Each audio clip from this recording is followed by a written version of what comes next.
It is December 2025, and I'm getting the age-old question that I get every single year. I've been doing this for almost 15 years, and this is what I always hear in December. What do you think is going to happen next year in the economy, with the markets, etc.? For this year, since it's 2025, we're looking at 2026. And today we're going to really focus on cutting away from the noise, looking at facts, looking at historical patterns, really thinking about how to prepare without any panic. Although I will give you a little taste, I don't see a lot of panic happening next year, but I could be wrong. So if that sounds good to you, stick around because that is the topic for today. Now, just as a quick sidebar, hi, I'm Lisa. If you're new here, welcome. We're happy to have you. I am a financial advisor. I have been for almost 15 years, and I help people get to financial freedom as quickly as possible. If you're returning, we are so happy to have you back. We're glad you're enjoying it. And buckle in because this will be an economic heavy video, which I think is good. I did one last year. I'm thinking I might take a look at that video and see, do another video and show you what I predicted wrong. Because these are predictions. I don't have the crystal ball to tell you what's going to happen. It's just based off of my reading, some conversations I've been hearing, things like that. And they're predictions, and I could be very wrong on all of this. We don't ever know what's really coming in the future. I will tell you, in 2019, I did not think 2020 was going to be the year it was going to be. I don't think anybody did.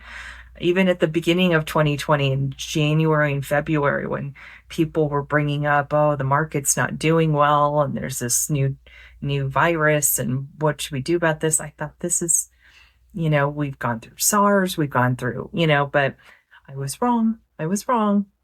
Markets did okay that year, but we definitely went through some turmoil before they turned around. And, people had some other financial problems that really, really caused some issues. So again, just predictions. This is supposed to be somewhat fun, just to kind of get you thinking about 2026 and just some big things to consider and kind of watch, right? Okay, so let's start with some key economic trends or themes, okay? One is interest rates. Interest rates for 2025, people expected them to come down much faster than they have. I think because mainly the change in the Fed chair of Jerome Powell to somebody else in May, when he is done with his time, will make it so that the interest rates will come down significantly. Do I think that they're going to go back to zero like it was in Trump's first term, pretty much? No, I don't think it's going to go down that far. Because we've only got really May through the end of the year. I just don't see them cutting that significantly every single time. I could be wrong, of course, but I don't. But I also think, and I hope that he has learned that having zero interest rates, while great for lending money and that kind of stuff, that's why he pushes for this, for the lower interest rates, is to create more money movement, people getting loans, people buying houses, that kind of pushes the economy along, really gives it this growth. But what I found as an advisor during that time was there was no place safe to put money to keep up with inflation or anywhere close to inflation.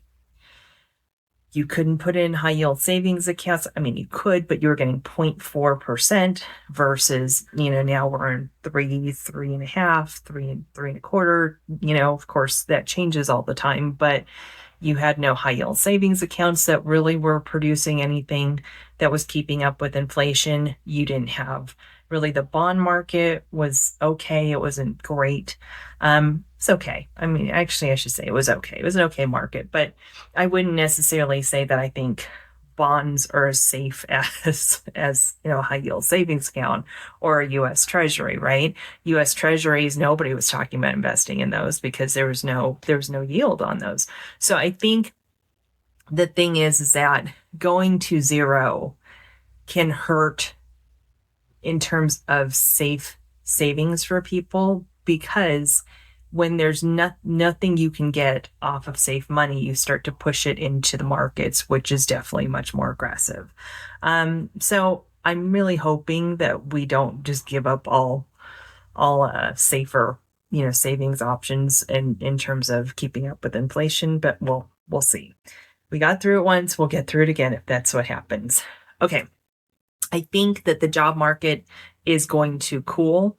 I don't think it's going to crash by any means, but I do think wage growth is going to steadily keep going up, but I don't see it necessarily ramping up to a huge extent, mainly because of the transitions we're dealing with AI, changes in industry, all that stuff. And so I think that that's gonna make it so that the job market's gonna be steady, but not anything to write home about. Essentially, I think inflation is going to normalize probably closer to that historical inflation of about 2.5 to 3%, which is great. We're not that far off of that from right now, but I do see prices staying high for a bit longer. And I know people are going to groan when I say that, but I've heard from many different sources in terms of articles, in terms of people I've talked to, that in the corporate world, they feel like they have done a lot to keep prices reasonable. All the way back from 2020, 2022, when inflation went skyrocketing, they have been trying to keep prices as low as possible. And they have gone up significantly, obviously, but they feel like they have been curtailing that. And so they feel like they need to recoup some of that money. And so by keeping the rates steady at the level that they're at, not raising them, but steady at where they're at, they are able to slowly recoup from the last 5 years. That is their viewpoint. I'm not saying if that's right or not, but that's what I've been reading and hearing a lot about. So I think that it is going to be stable, but I don't know if I think that prices of things are going to come down a lot. I could be wrong. I really hope the areas I see squeezing in, and media likes to talk about food prices and grocery, that's easy to me. I mean, yeah, I'd like my grocery bill to be lower. The areas I see a lot of constraints with people are insurance, auto insurance, home insurance, health insurance. Those are so astronomically high and they are going up every year at such big rates. I think those are the areas that if we can get those prices to come down, that would be great. Food prices, I just don't see that necessarily come down, nor do I see retail prices necessarily coming down. But if we can get, insurance prices, those core insurance prices down, that would help significantly for people. And I don't know, it's just not being talked about anywhere that I know of. I could be wrong. I know they're working on getting prescription prices down, but somebody who, knock on wood, I don't have to take prescriptions. That's not super helpful for me. And I know that there's a lot of people who think that too. So, anyhow. All right. And then of course the big AI automation, that is still going to be forefront. We're still going to be talking about that. You're still going to see things push forward on that. You're going to see some industries shrink next year, and you're going to see others boom. This is a transition phase. Just like when the internet came out, we went through these kind of transitions, and I was still in high school when that happened, so I didn't really get to watch what was happening with that, but I imagine it's very similar, and we're going to just see lots of different things pop up. Okay, when it comes to the markets, meaning the stock markets, what are we thinking could happen? Well, I think it's going to be pretty similar to this year in 2025. Do I think that we're necessarily going to have amazing numbers in terms of returns? I think it will probably be a little less than this year. I don't know exactly where the year is going to turn out. Obviously, we're not at the end of the year. However, I think we probably will have an okay year in the market. I think we're going to continue to have volatility. Just because I've said this multiple times, this is not a knock or this is not a yay, go him. This is nothing about Trump in terms of if I approve of him or not. When you have a very active president, lots of information gets pushed out there, and that information makes the markets move quite a bit. It's just the truth. And so essentially, I think the markets are going to be up and down, very volatile. Doesn't mean bad, but can be very volatile next year. That's going to be no different than his first 4 years. Those 4 years were extremely volatile in the markets, and most of them were pretty decent years. So, we'll see. I don't know if that's going to be true this year upcoming, but we'll see. I do think the bond market will start to recover and look a little bit more attractive, mainly because when interest rates come down, bond market prices go up. And so that will be good because I would say even since 2020, but really since 2022, 2023, where we had a really bad bond market, we haven't seen anything really normalize or come back. And it would be nice to see the bond market come back. It just adds for income diversification in portfolios, different options, that kind of thing, especially if things don't look as attractive in, money markets or US treasuries or things like that, right? We do need that to come back. Real estate, I think, is going to look very similar to this year. I think we're going to have high prices, short supply.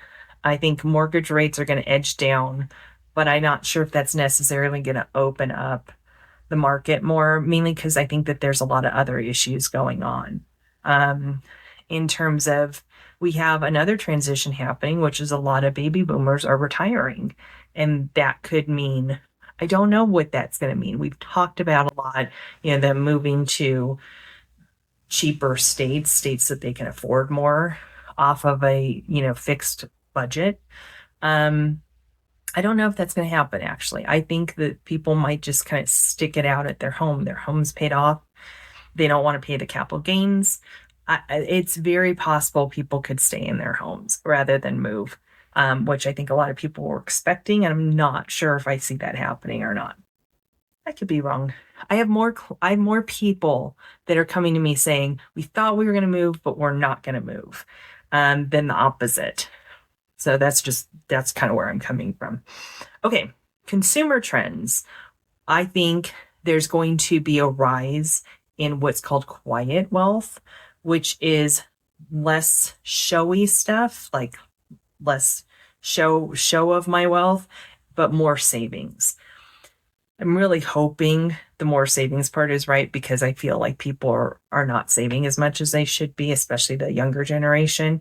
And we do need to have people have more money in emergency funds and that kind of stuff.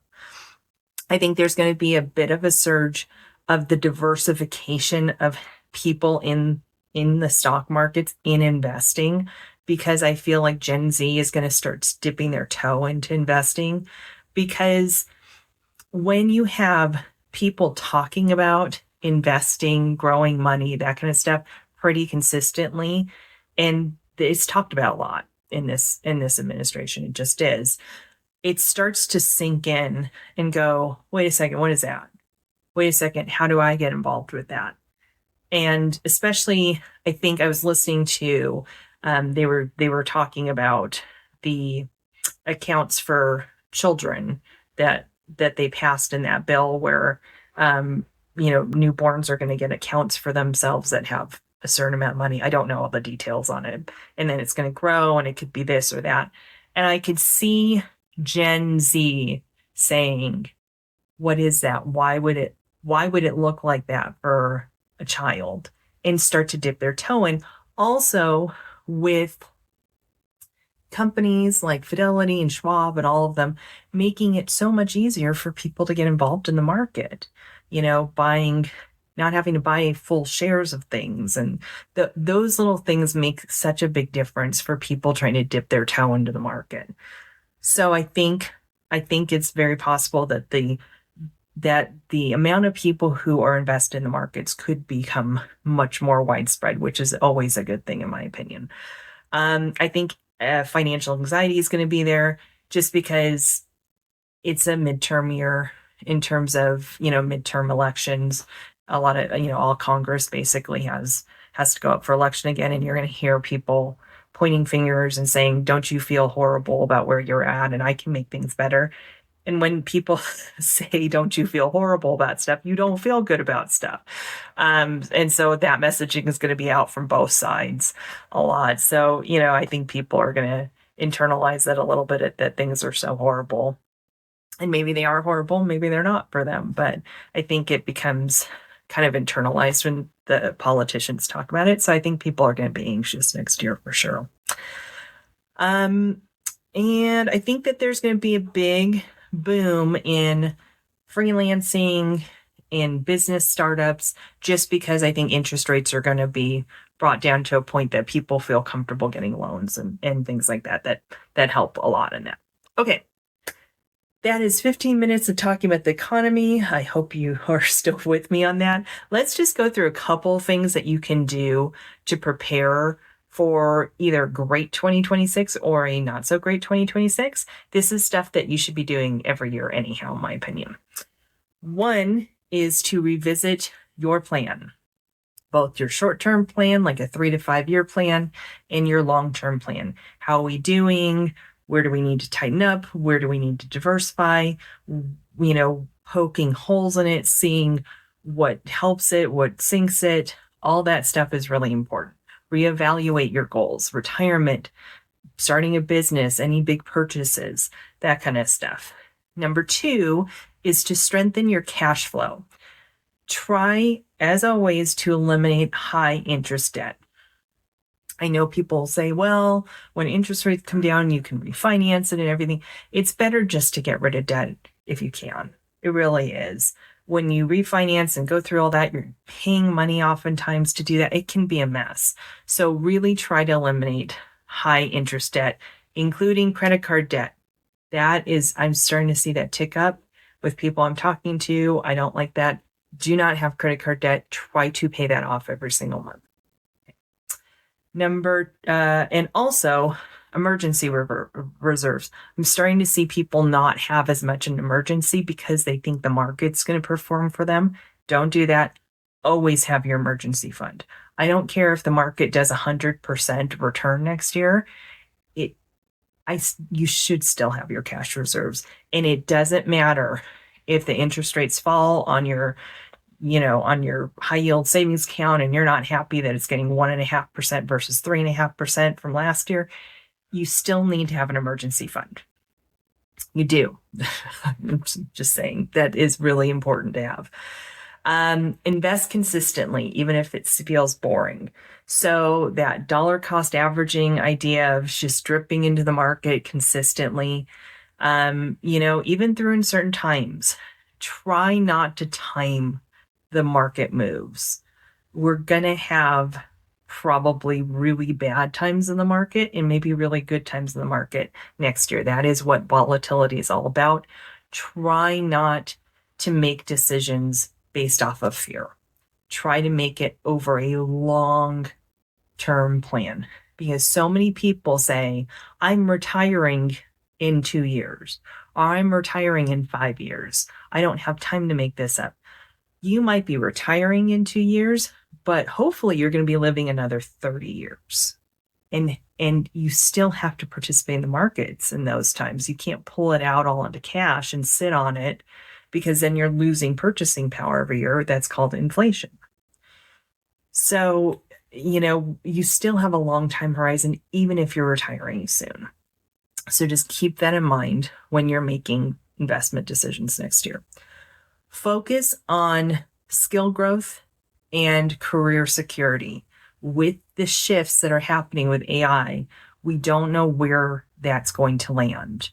And so you do want to be ready to push into other areas in your career to bring that value, to bring that stickiness if you can.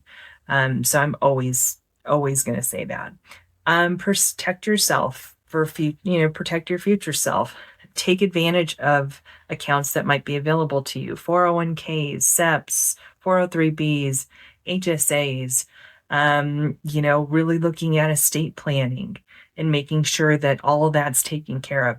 That should be a priority of yours every single year, is to look at everything that's available to you and decide what works best for you and your planning and really use it. Use those tools to your advantage. And every year, I'm going to say estate planning is really important. People ignore it. And that means the money you've worked so hard for, if something happens to you, is not going to go where you want it to go if you don't do your estate plan. Sorry to be blunt, but that's the honest truth. So let's not end on that. That was kind of blunt, but I think it's really important. Every year I hear the same thing from people saying, I'm going to do my estate plan next year. And then we go, another year, and it just drives me insane. It's so important to get that done. So let's start with this. The world's always going to change. Are my predictions for 2026, are they all going to come true? No. Are there things that I was overly optimistic on that are not going to be that way, that things are going to go very poorly in that area? I'm sure there will be. I'm sure there's areas I'm thinking aren't going to do well and they're going to do great. That's just what happens. But your strategy needs to be prepared for every situation. And if you aren't poking holes in your plan to see where the leaks are, to see where you go to get money in a bad time, or talk about liquidity, talk about returns, talk about all that tax, how tax deals with all this stuff, then, that strategy, really poking in holes, looking at the whole picture, should be every year strategy, whether we have a great year in 2026 or a really bad year in the economy in 2026. So hopefully 2026 will not be a doom year, but a boom year. But right now it's mystery. And so we want to be smart with our planning every year. And so with that, I hope you enjoyed this video. I hope you took something away from this. If you would like to chat, look in our description because I have some ways of contacting us. And with that, stay strong, have a happy holiday season, and be kind to one another. We will see you at the next video. Bye-bye.